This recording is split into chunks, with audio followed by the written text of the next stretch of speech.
pick the part of the community that you're passionate about. You could be incredibly passionate about animals. Go volunteer at the animal center, right? Go adopt and donate to the cause that you like. It could be about trying to address homelessness in McKinney or near homelessness in McKinney. Pick something you're passionate about and just start showing up and doing it. Eventually, people might ask that you take on greater responsibility within that organization, but they're only going to ask that when they know that you're committed to the cause. So to me, that's what it's about. Pick that which you're involved in, which you're passionate about, and start executing on that and just get involved.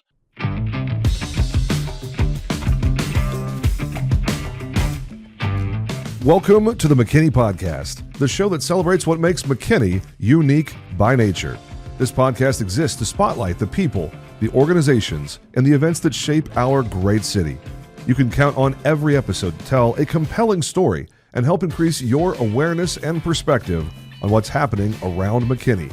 Your hosts for this fun-filled adventure are Fred Mahusay, owner of FredShots Photography, and James Jenkins, CEO of RiskWell. Connect with us on YouTube and on our website, McKinneyPodcast.com. Now, let's get into it.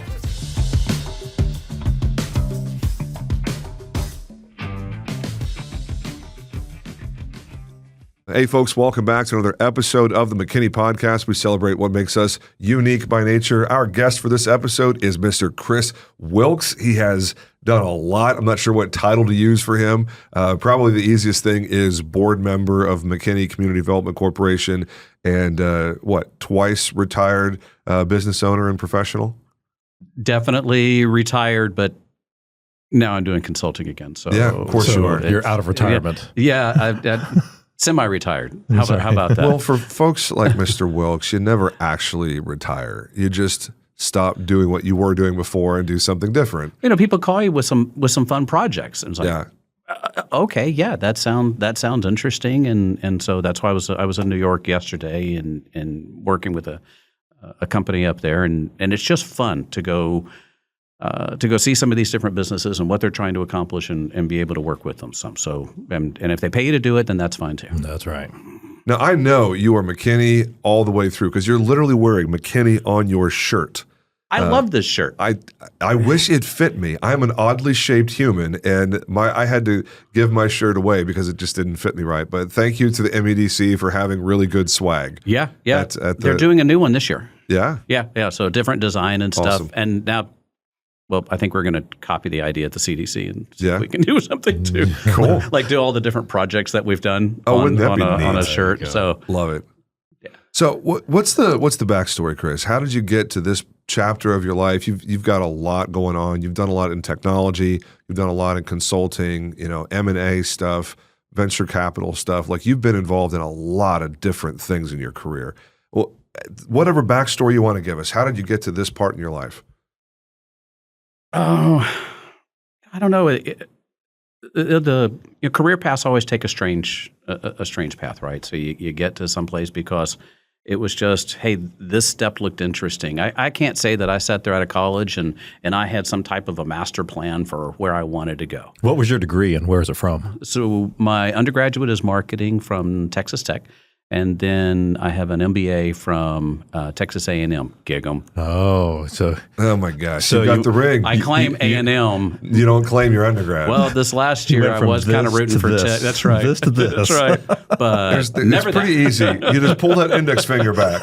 That's it. I just convert. There's a little rock to the wrist. A little angle. A little rock to the wrist. Yeah. But and then I started out going into an undergraduate. I actually started out in computer science. Okay. And then I took some of the computer science programming class. I did COBOL. Okay. And painful language. Exactly. Right? You had to line all the things up. Everything had to be lined up. Yes. And the first assignment was copy this program into the computer and run it. That was it. Yes. I finally went to the professor with, why will mine not compile, right? Let me see. Okay, you're missing a period right here. Like, I'm changing majors. You didn't get the printout? I'm out. Like I took COBOL also. Yeah. And I got the printout, and I was like, well, there it is. And I had to go back, and that was it. That was it. Horrible. I have no idea what you're talking about. You're programming on graph paper. Yeah. Because everything had to line up. If you had variable X in the second box, if you referred it later, it had to be in the second box. It was a nightmare. The only programming I ever did was C++. I don't know anything else. Well, and I mean, now I've actually written some code in the last few weeks, right, with Claude. Yeah, thank you, Claude. It's just a whole was it in lot Python? different. No, C++. C++. Yeah, Okay. Yeah. That's still a language? Yeah. No Yeah, kidding. Yeah, it's heavily used in mechanical engineering. No kidding. Yeah. No, you still had to type things? Yeah. What was that? Back to the Future? What do you mean? You had to touch a video game? Yeah, you had to. Man. So it's pretty commonly used language in some of the engineering stuff. Just because it's low level, it can really get into the heart of the machine quickly. With your computer science background and whatnot, is that kind of part of what led you to spend most of your career in technology? So I dropped that degree in a hurry and went over into marketing. Yeah.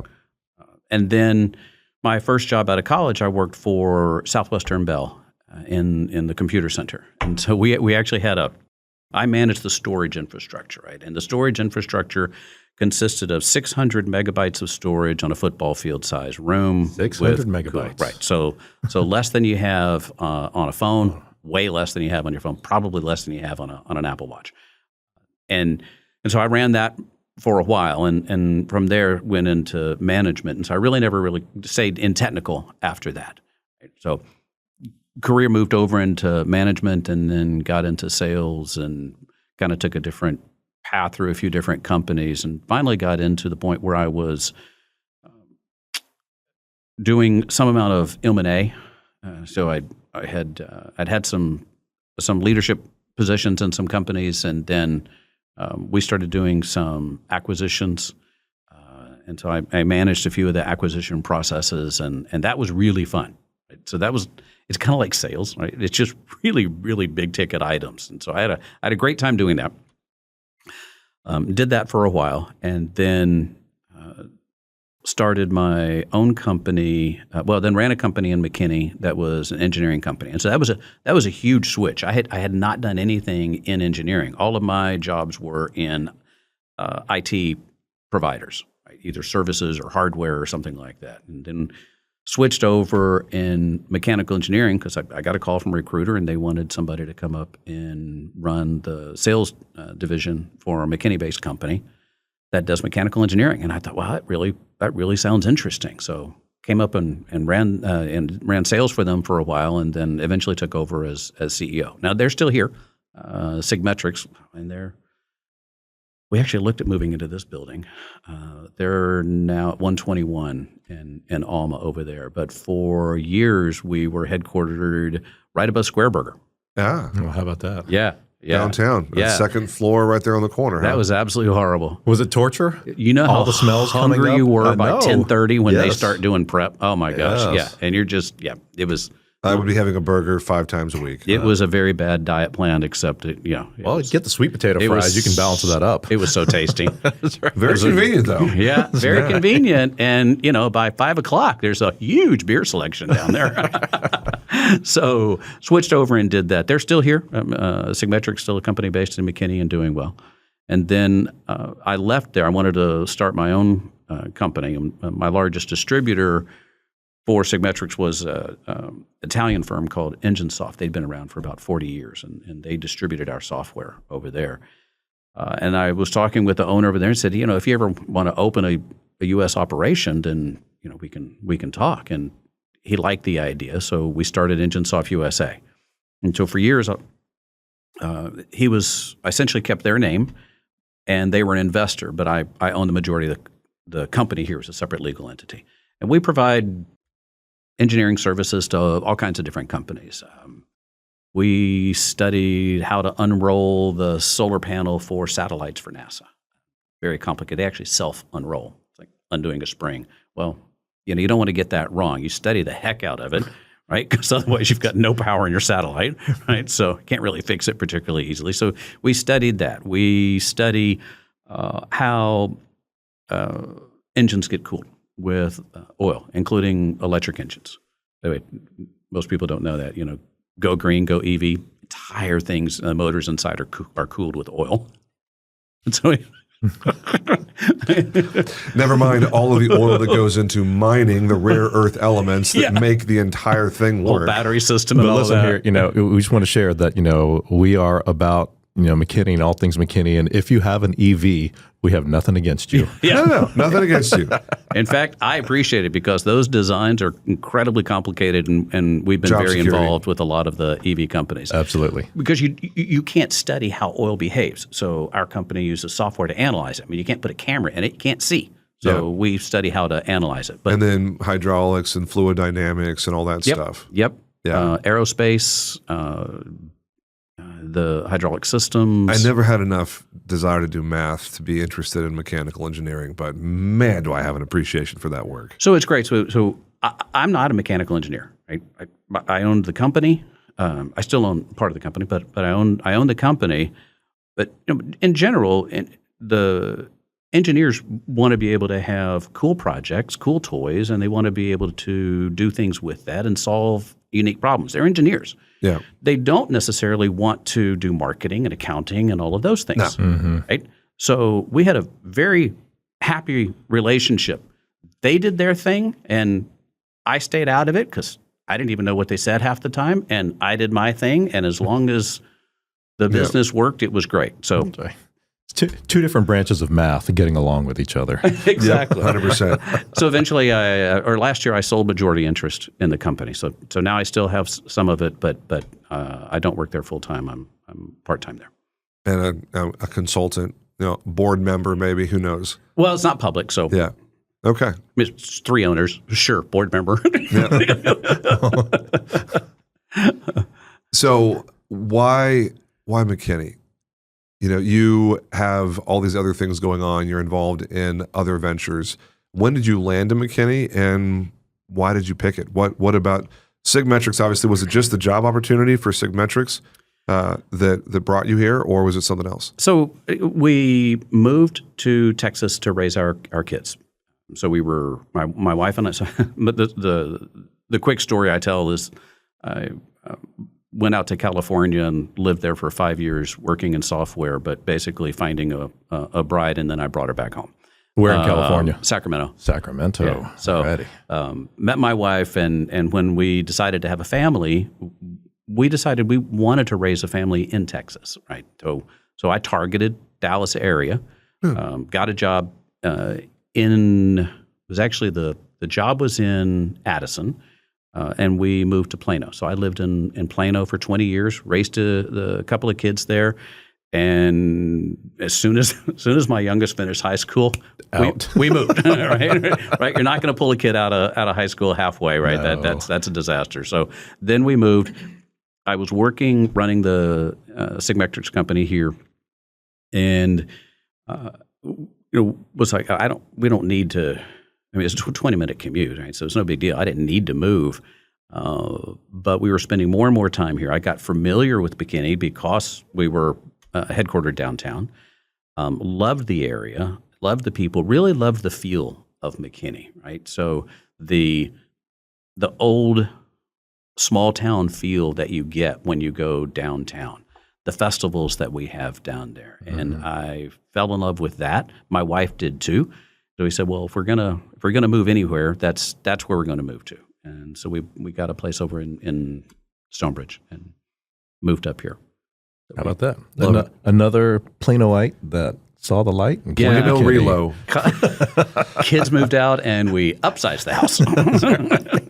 Man, it's like, dang it. We slept in Plano. We never really lived in Plano. Like everything we did was either through our church, which technically was in Plano, or it was in McKinney. Like the running joke was I lived in McKinney several years before I ever slept in McKinney. Yeah. So yeah. Well, we could sit in our backyard in Plano, and it's alleys in Plano. Yeah. Right? So you don't get a sense for your neighbors very well. Not like you're pulling in the front yard now and you see people and they're working in the yard and any of that. Yeah. It's 6-foot fences, it's alleys, and I could watch the foundation crack splitting my neighbor's wall over a 5-year period because it's about 40 feet away from me in the backyard. And it was just, this is not how we want to live. So now we live on the course, so we have a little bit of a view, and it's relaxing. Yeah. And it does give us, the unique by nature vibe to it. We're actually on a golf course, so it's not one of the city parks that we're at, but it's still it's a beautiful view. It is a nice view, and it's a quiet area. Unless you're about 200 to 240 yards down a fairway, in which case you get to have a side hustle of ball retrieval. That's right. We're at the edge of the lake, and then the course is on the other side. So it's just a little. So we do. Oh, sweet. So you don't have to worry about ball flight. Sometimes my friends aim at my house. What's Chris up to? Hi, Chris. Yeah. I'm just going to turn over here to the right, and oh no, I shanked it. Oh my gosh, how did that happen? Yeah. So that's why we moved here, and stayed in the area, and then over time started to get a lot more involved in the city, and went through the leadership class. I think we were talking before the camera went live, and went through Leadership McKinney, and just started to get more and more involved in the civic. What did getting involved look like for you? Because that's going to be a big part of the rest of our conversation, because there's so much stuff that you've done, whether it's the Innovation Fund through EDC, whether it's, Well, my son did that one, not me, but... I thought you were involved in that. Did I get Wilkes. that wrong? Yeah, that was my son. Mike Wilkes was at the Innovation. He looks just like him, a little shorter, darker hair, but same endearing smile. I got the wrong Wilkes at the Innovation Fund. So and your son did Plug and Play too, right? He's at Plug and Play, yes. Yeah. So Fred, that was kind slap of me. Oops. So that's I don't know interesting. why I connected both of you. My bad. So for years I've been involved in the startup community. I really like the helping companies do startups. Yeah. Helping founders get grounded in how to run a business and how to start a business. And there's so much passion with the founder and their idea, but sometimes we have to help them ground that in things like cash flow and that kind of thing, and being legal a business aspect, owner. and so how do we channel that passion into helping them with the actual business? And so I do a lot in the startup space. I'm in the board of the Dallas Entrepreneur Center. I do a lot with mentoring startups and judging pitch competitions. I've seen thousands of pitches for company ideas.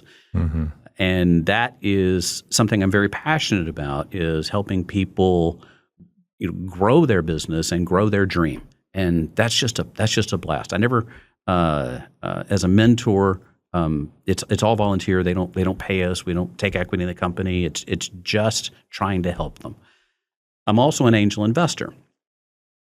So sometimes when companies come to the organizations, the North Texas Angel Network, so they'll come to us, and we fund some, like 2 to 3% of the pitches would actually get funding, but we'll fund them to an extent for investing in their business. So we do that some. And I've been doing that for, I think, 8 to 10 years, and then got on the board of that and was chair of that. And so really was heavily involved in the startup community. My son then followed into that when he graduated college. He was interim director for a while when he came from home after his junior year, and our director resigned. Like, my son was home 2 days, and I said, "So, what are you doing this summer?" What do you mean? Want an internship? Yeah. Boom. So he took over for the summer and helped us until we got a full-time director. He was the stopgap for the director leaving. You replaced the director with an intern. With an intern. Well, only with a little bit of guidance from the board. They helped out a lot. And then he went back to A&M, and then when he graduated, he went to work for the EDC, and then transferred over to Plug and Play, which is one of the things that they had helped fund. Yeah. Was the Plug and Play. So what you're saying is that McKinney has its own Shark Tank. Yeah. Bro. the Innovation Fund or Innovation, what do they call it now? They don't call it the Innovation Fund anymore. It's got a new name. Innovation something. I forget what the second word is. But that is a gem of a program. It has turned out a couple of actual like real winning companies. They're still, they're very much flourishing and they're in business and they're in McKinney and they've come through that process. It's like the EDC, man, like they're having a real impact on the fabric of our city. It's so cool. What most people don't know is that half of all jobs created are created by small businesses, right? So just U.S. wide, half the jobs. So when entities, cities focus on big companies, they're battling each other for who can give that company the most money. Now, we play that game to an extent in McKinney too. We have to be in that. What McKinney figured out was, hey, for some small investments, $50,000 up to a couple $100,000, we can be very early in these companies, get them to locate in McKinney, and it's generally pretty high-paying jobs that we're bringing into McKinney. So that was all EDC. By the way, that was before my son got there. He ran the program for a while after he got it. Okay, so just a point of clarification, because a lot of people who, and I see the comments on social media, there's some confusion as to what is the dividing line between the CDC and the EDC. Okay, great. So it's so 32 years ago, the citizens voted for the creation of the EDC, and they get which is the Economic Development Corp. The names aren't great. It's Type A and Type B, and these are Section 501 to 505 of the Texas Code, and it's what allows for cities to create EDCs. So the Type A, am I going to get which one's A and B? The EDC is able to invest in very specific things associated with economic, and they get a half% of the sales tax that come into McKinney, which is about maybe $24 million a year this year, something like that. Right? So they can go and help companies relocate here. It's really about job creation. That's the focus.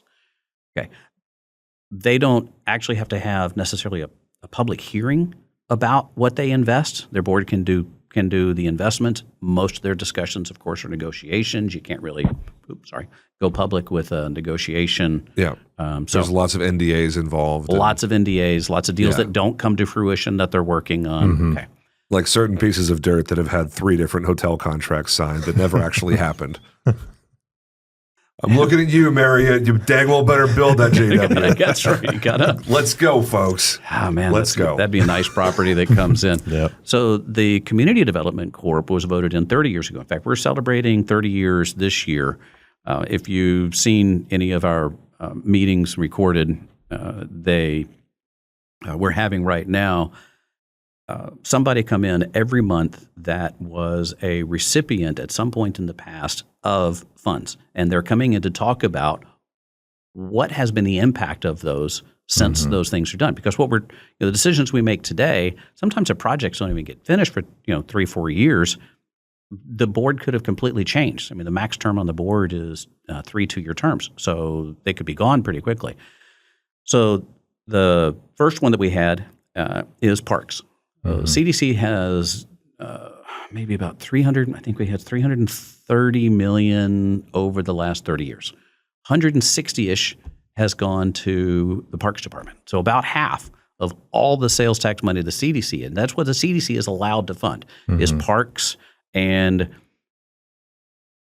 community development type programs. But they can also fund everything the EDC can fund.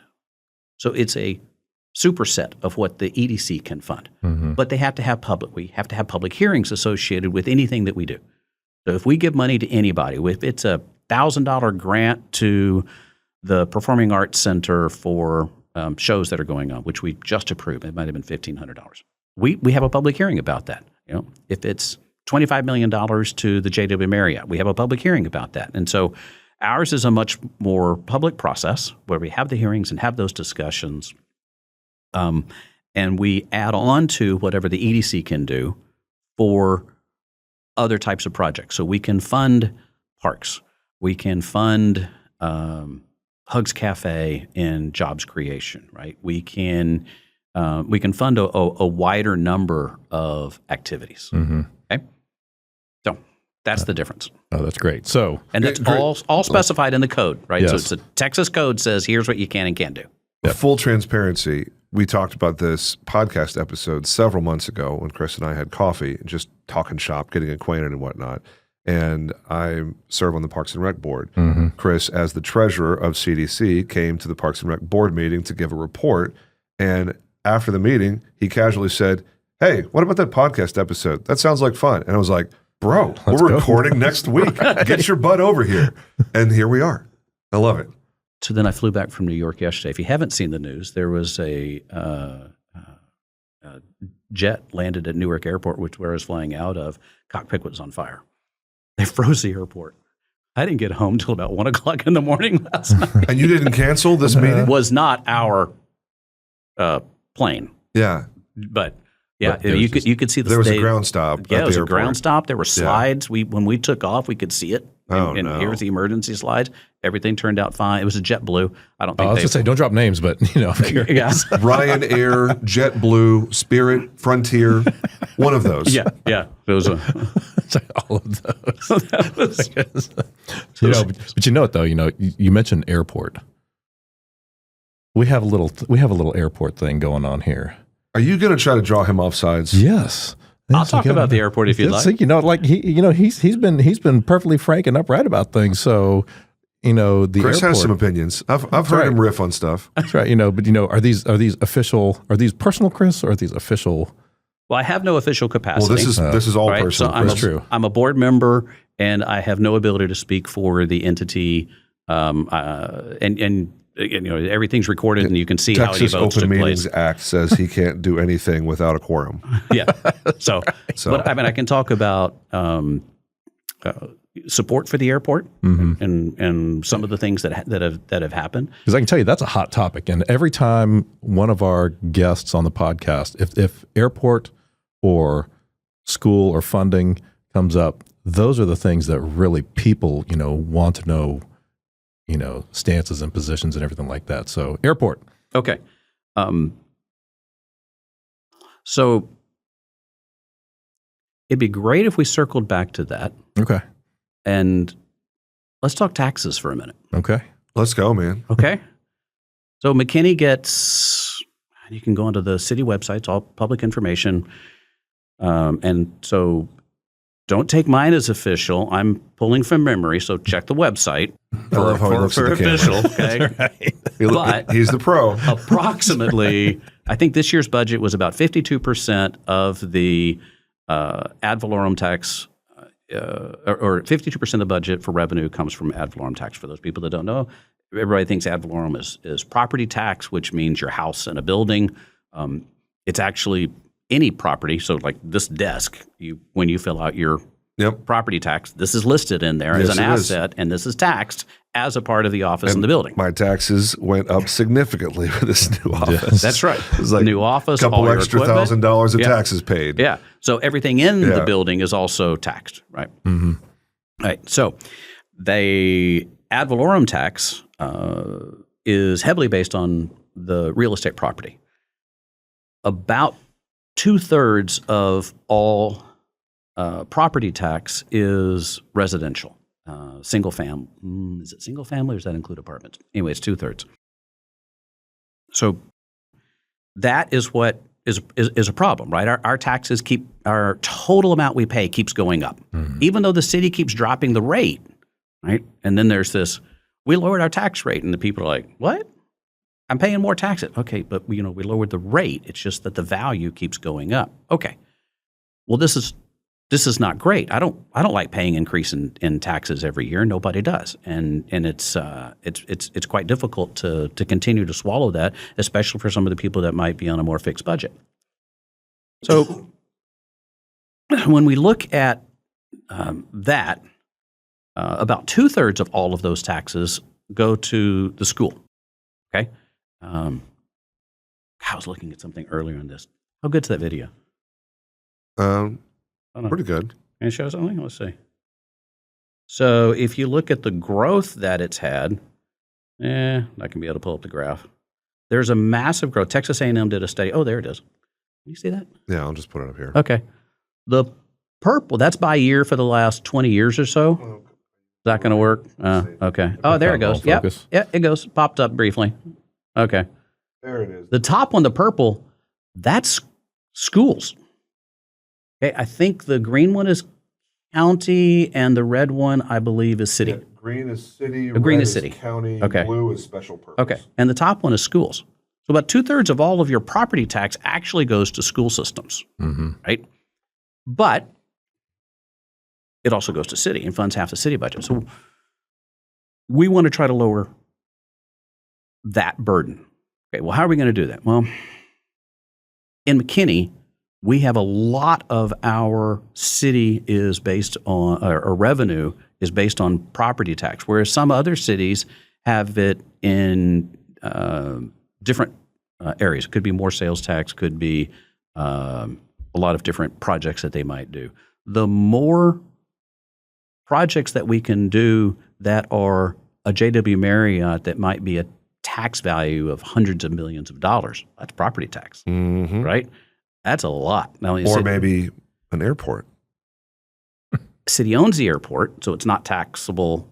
The airport itself, But the operation, every time a plane's in there, all of the other things, those drive a lot more revenue. And by the way, even apartments, you'll probably ask me about apartments later, but even apartments drive a lot of tax revenue. And so economic development for EDC and CDC is about diversification of our tax base so you don't have the burden on the residential taxes, right? And so the airport is pulling in one of the best ways to diversify your tax base is visitors. Yeah. Have them spend money here, right? 100%.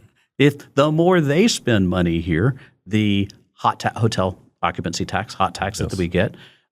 So the airport is a huge economic driver, and it was controversial because of the vote on was it the bonding? Don't spend $200 million to bond the airport.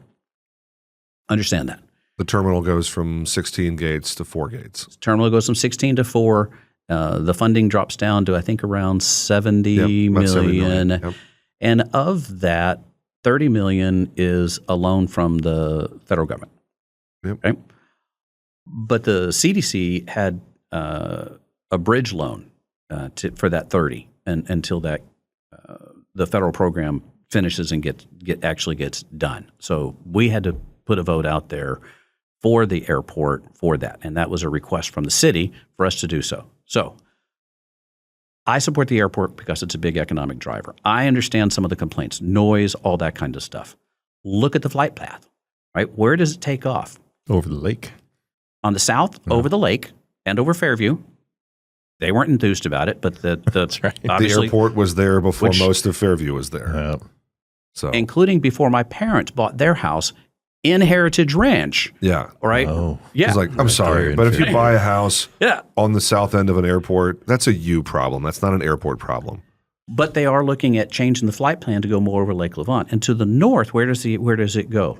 It's a huge floodplain. It will never be built on. That area, past Airport Drive on 380, and there's that big gap there, can't be built on, all the way up until it hits 75 again.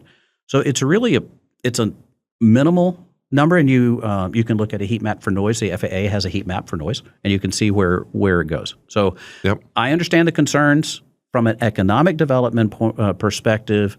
It is a benefit. The issue about this was voted on by the taxpayers. It was voted down. It was that's read what you're voting for, folks. Read it. That's kind of water under the bridge for where we got to. So I don't know if I'm going to get too much into that piece of it, but I serve as treasurer on MCDC, so I'm looking more at some of the financial aspects of it. Yep. Okay. 100%. The JW Marriott, the Notes Live, these are all things that I personally believe are going to help move us away from such a dependency on residential property tax, as well as having some pretty cool stuff. Surf park, Cannon Beach, man. Cannon Beach That's is going to be fantastic. great. Yeah, I mean, I think these are going to be fun projects. The concerts are going to be great. So, does that answer your question, Fred? That was great. And I love that. How you so clearly explained that by bringing in the visitors. It's not that we're inviting people to come here to lower our taxes, our tax burden, but having things that, why do so many people drive to other cities to spend their money there when they can come here? And not only does it benefit the business owners here, but it benefits our community at a whole nother level. So I love that. I love that you explained that there. And so sales taxes. So when people come here and spend money and get sales tax, that's what funds EDC and CDC. We actually get the ability to spend $160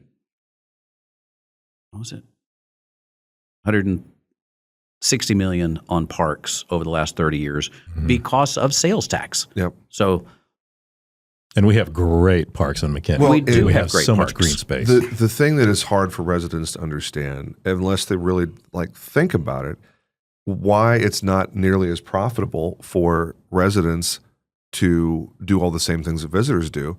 Well, residents live here. Residents turn on the water faucet in their homes. Residents drive on the streets that require maintenance.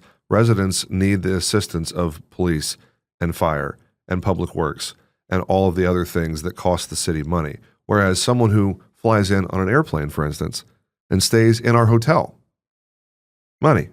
Shops at our stores, more money. Eats at our restaurants, more money. Visits a concert venue, more money. Do those people drive on our streets day in and day out? No. Do they go to our schools and take up space in classrooms? No.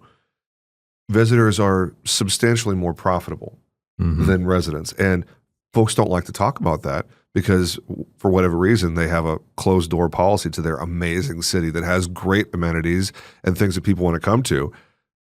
I'm so sorry they don't want people to come to the place where you chose to come to. It's like, come on, are we really having this conversation? You love McKinney, so you wanted to be here. So why on earth are we having a problem with visitors coming here and spending money in our town and being profitable for our city to do more cool things in the future? It's the most bizarre thing. So it is a city that we love, and we do want to protect our unique by nature. Yeah. And yeah, I've seen a couple of social media comments too, right? Unique by concrete. Yes. Clever. If not entirely accurate or factual. Right. But McKinney is growing. We know it's growing. We need to manage that growth. And we need to manage that with the right type of projects. We need to manage that with a balance of open space. And so we're looking at, the last parks meeting, publicly recorded. Everybody can look at it, right? So we're looking at expansion in parks and some very big projects that are out there. I'm sure there's going to be more requests that come in for that. More than 20 different projects currently underway of new park space, new recreation, new open space. And parks are expensive. CDC has put about $160 million in, but that's kind of a drop in the bucket for how much a park costs. Yeah. So, we're helping with, what did we do at Finch Park? We did helped with some playground and some other stuff. It's like $150,000. It costs about $750,000 to put in restrooms at a park. Right? That didn't even include the land and anything else you do. Parks are expensive. So we need to have those funds in order to, we need to have the visitors, we need to have them spending money because that's how we get some of the things that we have. Right? Okay, so, along with the spending, you mentioned it. There's been, one of the current hot topics are the school closures that have happened. Why are you asking him all these questions that don't involve the CDC and his roles? Well, that's one thing that because you mentioned taxes, and immediately people will just, as soon as they hear taxes, they're like, taxes are coming in, then you should be doing something for the schools. And I've heard that in arguments, but that is outside of your operations. That's why I was give us a little on the CDC versus EDC. But with schools and things like that, that's completely not. That's something that you cannot budget out, correct? So it's the McKinney Independent School District, right? And I was talking about the Uber driver when I went to the airport Monday morning, lives in McKinney. And why can't we build on the land right next to the new school stadium? It's like the school system owns that. Well, why can't you guys build there? Well, it's independent school district, right? So there's not a lot that I can do with that. I don't like the school closure. The one nearest to us was on the list, but didn't make the final cut to be closed. But you do have shifting demographics. I get that, but I don't like having the school closure. I think that the ability to have a short commute to a school is important, especially important when you have young children. I think that having that sense of community that you're going to class with somebody that doesn't live very far from you is important. And so I'm not a fan of the school closures, but I'm also not on the ISD board, so I'm not in a position to say here's where they should or well, as any citizens, I'm absolutely in a position to say where they should and shouldn't spend money, but I'm not in a position to control how any of that money is spent. But what I can tell you is the more that we do some of these projects that drive up business property value, like the building we're sitting in, and put those in some areas that are not bothering the residential area, that is property tax. And property tax, 2/3 of every property tax dollar goes to MISD. Well, 4 of the 7 seats on the school board could use some new blood, let's say. I say that respectfully for the people. For the people, I don't know where you fall in the boundaries of the school board, but if you found yourself with some extra time, I imagine there'd be a lot of people that would support a Chris Wilkes candidacy for school board. I never was an educator. I don't feel qualified to be in a leadership role with the school system.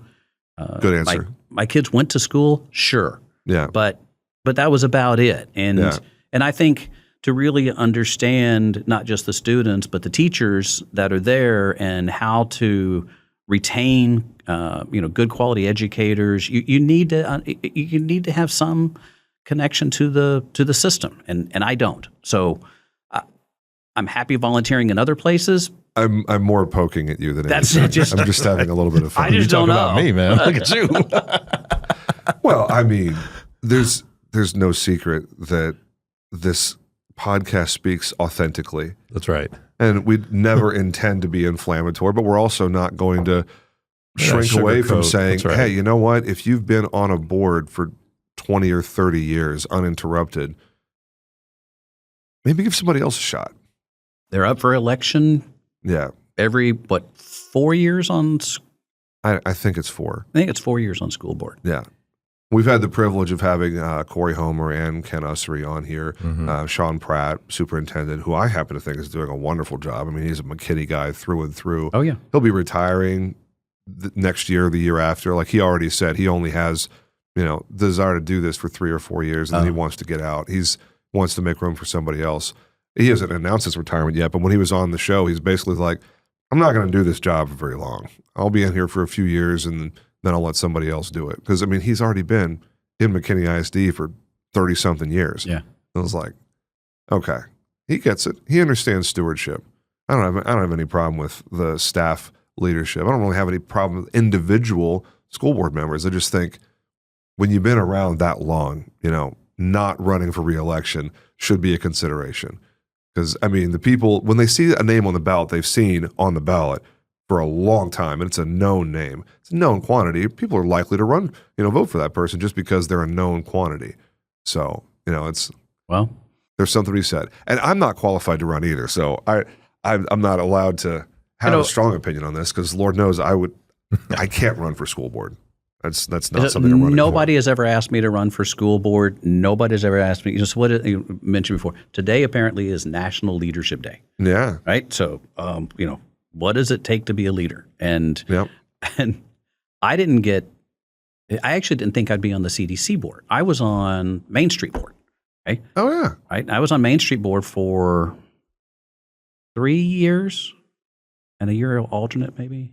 Yeah, maybe 3 years. And ended up being treasurer of Main Street. Patrick Cloutier was our council liaison, so we sat in. Love it. So when I reapplied, you're allowed to choose 3. I was like, Main Street. What else? EDC, CDC, right? Yep. Because it's business. Sure, I'll do those. I'll put those on there. And then I find out the next day after they go through their discussion that I just got moved over to CDC. And it was Patrick that said, no, I like with the financial discussions that he has over on the Main Street, and the financials have done really well over there, which is that's more credit to Andrew for that. But he said we want that voice to join over on CDC, so maybe there's an alternate over there. Leadership is when somebody actually asks you to go somewhere and lead, right? I mean, it's not people saying, "Oh, I want to do this. I want to be on such and such board. I want to do something." Well, if there's people talking about you wanting you to do that, it's because they believe that you can do something in that space, and so that's when you lead. It's a simple definition of a leadership. If there's people behind you following, you're a leader. Yeah. Cool. If you look behind you and no one's following you, you're just a guy walking. You're just walking down the street. That's right. So, Oh man. So I'm curious your take on this. Most people listening to this have not gotten involved civically, whether it's a nonprofit volunteerism, whether it's a faith-based thing for whatever their church or synagogue or mosque or whatever. There's a lot of people that are not involved outside of their neighborhood, their friend group, or whatever. Why is civic engagement so important to you personally, and why would you advocate that people listening to this episode find some way to get involved in their community?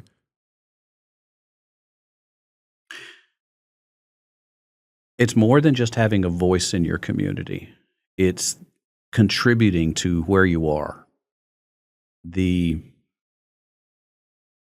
I didn't do that much of community service, civic service when I lived in Plano. Right? I didn't look at how I could be on different local government boards, and all of my volunteering was oriented towards some of my other passions. So entrepreneurship, volunteering over there, food security. So I've served on with multiple organizations, sometimes just passing out food, and by the way, that's the real fun. Right? Get involved and get your hands dirty and actively do something that you're passionate about. And I don't think people can learn when they're hungry. Mm-hmm. I don't think people can be effective at work when they're hungry. So nobody should be hungry in the U.S., right? We're richest. We're exporting food. We have tons of food. We should not have hungry people. And I'm very passionate about helping in that area. So I serve on different things that do that. So for people in the community that want to get involved, pick what you're passionate about and just go get involved. Go volunteer. It's not about whether or not you're serving on a board or you're serving in any kind of a role. Look how happy a person is when you hand them food that they didn't know. Food insecurity is you don't know when you're going to get your next meal, right? They didn't know when they were going to get their next meal, and you're helping with that and the worry that goes off of their face. So to me, it's about pick the part of the community that you're passionate about. You could be incredibly passionate about animals. Go volunteer at the animal center, right? Go adopt and donate to the cause that you like. It could be about trying to address homelessness in McKinney or near homelessness in McKinney. Pick something you're passionate about and just start showing up and doing it. Eventually, people might ask that you take on greater responsibility within that organization, but they're only going to ask that when they know that you're committed to the cause. So to me, that's what it's about. Pick that which you're involved in, which you're passionate about, and start executing on that and just get involved. I love it. And so, and James, we're like I had other questions lined up here, but we're getting close. No, you got it. Hit him with whatever you want, and then we'll hit him with that last question. Wait. That last you've planned that last We have question? the same last question for every episode. Okay, fine. We're not targeting you. You're good. That's right. I love that. You just brought it down to where the rubber meets the road. Action. Take action. When it comes to getting involved, how do people know? How did you know that you were passionate about seeing people being able to eat? Did you try anything, or did you automatically hone in on this is where I want to be involved? I could go back to high school, and my brother and I delivered food in the poor areas of Lubbock, Texas. Mm-hmm. And back then there wasn't a place that you would go to, right? So we had to deliver food, and we would drive out and we would deliver food to people, dropping off Thanksgiving meals the day before. Mm-hmm. A lot of times just on a porch where they wouldn't answer their door. And I don't know what got me started doing that, but I've always wanted to help people in that way. Mm-hmm. I can't help them in a lot of other ways. And I can't help them with certain psychological problems. I can't help. There's just a lot of things I can't, because I travel for business. I can't be a big brother as much, because I'm just not always, I can't dictate my schedule as much, but I could do that. Mm-hmm. Right? And then later in my career, I could help people who wanted to start a business, because they would ask me for advice on what to do, right? So I could help them with that. So it was like, okay, here's where I can help. Mm-hmm. I think we're called to do that. I'll go back on my my faith. I think we're called to be the lights in our community, to take action and to help the others. Mm-hmm. I don't think I do a very good job of that. I think I can do better, and I try to do better with that. So it's, how can we follow Christ's example to feed the hungry? Now, I can't multiply 5 or 7 loaves into feeding 5,000 people. All I can do is go to the grocery store and buy it and deliver it out there, right? So that's the calling. And that's the action we try to take to the best that we can. So for others, if you asked about if people were watching and any suggestion, it'd be, just start somewhere. Just start. Go write checks. If you don't have the time, just write checks. That's still helping. To causes that matter to you. To causes that matter to you. That's still doing something. And then you get involved. 100%. I love it. That's servant leadership right there. Anything else? No, that's good. That was my burning question. Okay. All right, now, the question. Spooky music. What? All right. Who would win in a fight between a giant polar bear, 12 feet tall, or a great white shark? The battle takes place to the death in a body of water. It's 6 feet deep, of infinite dimensions. There's no sandbar, there's no shoreline, there's no edge of the pool. The water just goes on forever. Who wins that fight? Giant polar bear or great white shark? Not to evade the question, but they wouldn't fight. We went on safari in Africa. An animal does not go after a battle that they're not sure if they can flat out win.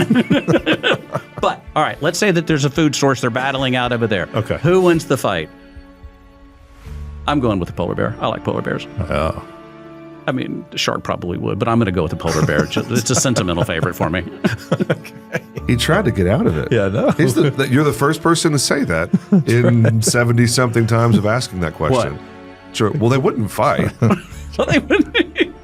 I tend to agree with you. If we're being real, they probably would avoid each other because they both recognize the other as a dangerous that opponent. could hurt. I'm going to swim away or go over there. We'll leave that alone, right? But could be food there. Who knows? That's right. For the record, I'm Team Polar Bear as well. Okay. And Fred is Team Shark. Team Shark. So, Shark Tank. Folks, as we wrap this thing up, the only message here is get involved. That's right. Either show up to city council meetings to better understand what's happening in your city, or CDC public hearing. There's lots of those. As Chris said, the message from Fred and I is get involved in your city. Be some form of a contributor in your city. And that's really it. And this has been a fantastic episode, Chris. Thank you for coming out and appreciate the invite. Sharing part of your story. I'm sure there's a million things we didn't even get to that we'll have to have you back sometime and chat about more. But hey, he's Chris Wilkes, and this has been another episode of the McKinney Podcast, celebrating what makes us unique by nature. We'll catch you next time, ladies and gentlemen. Y'all take care.